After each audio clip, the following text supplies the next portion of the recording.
if someone meets me, they don't know that I've got PCD. You can't tell that my lungs are in any way full of gunk. You can't tell that my heart is on the right because I've got sinus inversus and all that stuff. It's just no one knows anything about me except that I've got a blocked nose and I'm a bit irritatingly deaf.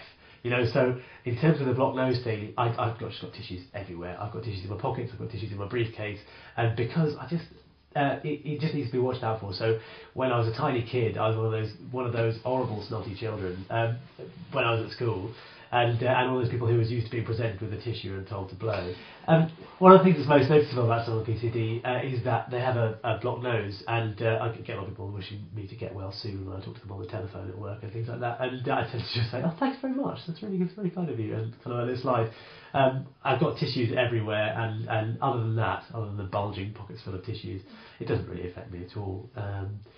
Although it can sometimes be a bit of a social barrier. It's not great to be on a date and having to blow your nose every 5 minutes, but let's face it, if she can deal with that, then she's your one. In terms of diet, I found it really useful to cut certain things out and to experiment with things like making sure my nutrition is really good.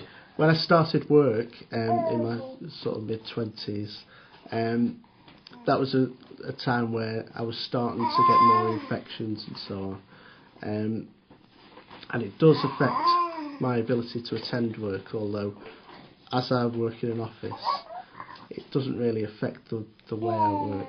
So the time off can be a bit of a problem, and it's hard on my colleagues and my bosses really for them to understand what kind of problems I have. But the main problem is time off work and how that affects me.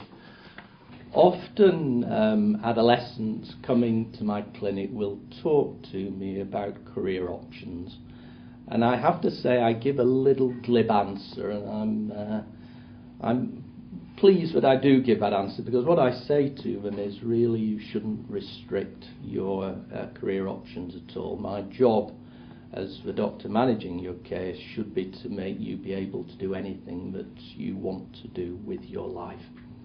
But there are some considerations that you have to make, and I don't think that should exclude you from anything, but it's something that you need to consider. You do need each day to be able to dedicate some time to your lung health, and there are some careers which make that difficult, and if that was the case, then it could potentially affect your health. But there are usually, in most instances, ways around that.